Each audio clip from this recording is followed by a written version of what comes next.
এটা তো আসলে এই ধরনের বৈষম্য তো একটা মানবাধিকার লঙ্ঘনের অন্যতম চূড়ান্ত পর্যায়ে।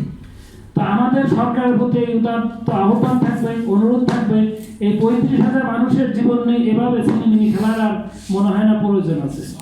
হয় আমাদেরকে এই পুলিশ সদস্যদেরকে, গ্রাম পুলিশ সদস্যদেরকে পূর্ণ মর্যাদা দেওয়া হোক, না হলে তাদের এই সংস্থাটাকে বিলুপ্ত করা হোক, তাহলে তারা অ্যাটলিস্ট সুন্দর জীবন বেছে নিতে পারবে।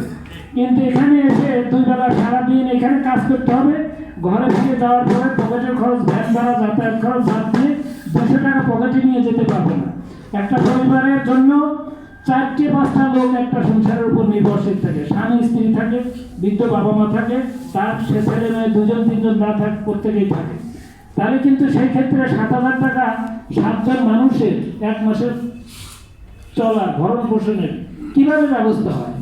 এটা তো মানে প্রাগ ঐতিহাসিক যুগের থেকেও আমি মনে করি ভয়াবহ অবস্থা আপনাদের গ্রাম পুলিশ সদস্যদের মধ্যে বিরাজ করছে। তো আমার কথা হচ্ছে যে আইনগত বিষয়ের সাথে আপনাদের একটা প্রেশার গ্রুপ থাকতে হবে, যারা আপনাদের দাবি দেওয়াগুলোর সাথে একত্রতা পোষণ করবে। যেমন বাংলাদেশ রাইটস ফর পিপুল আছে, মানবাধিকার সংস্থা আরো যারা আছে, তাদের সাথেও আমরা লিয়াজ করব। আমরা আপনাদের পাশে থাকব, আপনাদের যখন যতটুকু সাহায্য সহযোগিতা আমরা করতে পারি সর্বদিক আইনগতভাবে প্লাস সামাজিকভাবে। সোশ্যাল কমিটমেন্টের মাধ্যমে কেউ থাকতে পারে, আবার আইনগতভাবেও থাকতে পারে। আমরা বোথ সাইডই চেষ্টা করব to protect your right and save your job as well. তো এনিওয়ে, আমি অধিকার দিতে চাচ্ছি না। তো আজকে আমার মনে হয় আমার কথা যা বলবার বলছি, আপনারা সেভাবে সরকারের ঊর্ধ্বতন কর্তৃপক্ষের সাথে যোগাযোগ করেন, আমরাও সেভাবে চেষ্টা করি আপনাদের একটা সঠিক পন্থায় নিয়ে আসা হোক এবং একটা গাইডলাইন দেওয়া হোক যে আপনাদের বেতন কাঠামো কত হলে একজন মানুষের ন্যূনতম লাইফ লিড করতে পারে। মিনিমাম লিভিং স্ট্যান্ডার্ড যদি কেউ না পায়, তাহলে তো তার জীবন নির্বাহ করা এই বাংলাদেশের দ্রব্যমূল্য ঊর্ধ্বগতির সময় খুব ডিফিকাল্ট হয়ে যাবে। কারো পক্ষেই এই 7,000 টাকা দিয়ে একটা পরিবার চালানো কোনো পরিস্থিতিতেই সম্ভব না। যেখানে একজন ভিক্ষুকের ইনকাম হয় এখন মাসে 20-30,000 টাকা, যাতে সর্বনিম্ন ইনকাম হয়, সেখানে একজন গ্রাম পুলিশ সরকারি চাকরিজীবী হিসাবে খ্যাত, তাদের ইনকাম হবে না, হবে মাত্র 7,500 টাকা বা 7,000 টাকা। এটা তো আসলে কল্পনার বাইরের বিষয়। আমরা আপনাদের দাবির সাথে একত্রতা পোষণ করছি এবং যখন যতটুকু পারি সহযোগিতা করব, আপনাদের সাথে থাকব, এই বলে শেষ করছি। ধন্যবাদ। আল্লাহ হাফেজ।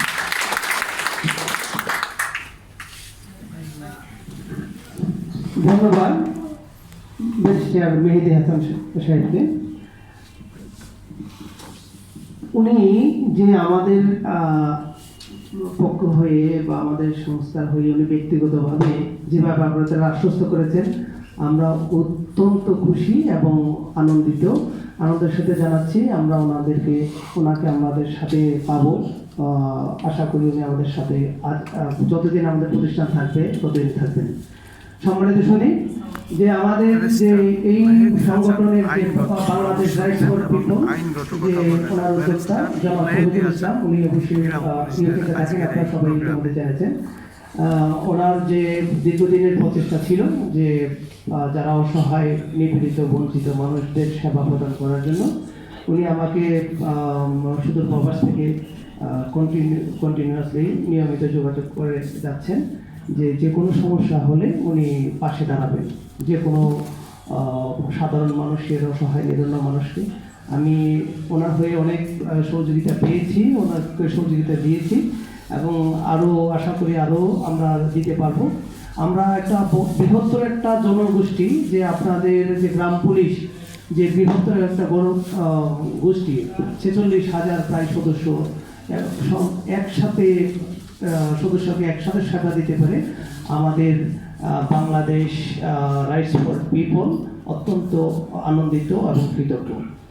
আমরা চেষ্টা করব আপনাদের এই যে ব্যারিয়ার, যে সমস্যা, সেই সমস্যা থেকে কীভাবে উত্তরণ করা যায়। আমরা যেহেতু উদ্যোগ নিয়েছি, যে এটা মহতী উদ্যোগ বলা যায়, যে 46,000 পরিবার যে নিরন্ন এবং নিপীড়িতভাবেই জীবনযাপন করতেছেন, যে আমাদের এক বোন, আপনাদের গ্রাম পুলিশের যে বোন বলে গেছেন যে পুলিশকে সহযোগিতা করতে গিয়েও গ্রামবাসীর কাছে তারা নিগ্রহের শিকার হয়। নির্যাতনের শিকার হয়, অনেক সময় তারা হামলার শিকার হয়। এটা কিন্তু অনেক বড় বিষয়। যারা পুলিশের সোর্স হিসেবে কাজ করে তারাও কিন্তু এরকম হয় না।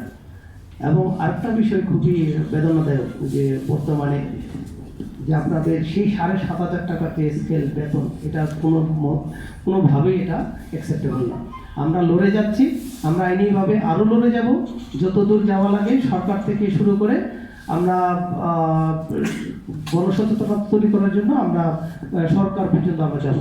এটার জন্য আমরা সবার সহযোগিতা চাইব। প্রয়োজনে আমরা বিভিন্ন সংস্থার সাথে আমরা কোঅপারেট করে আমরা আপনাদের এই ব্যবস্থা করতে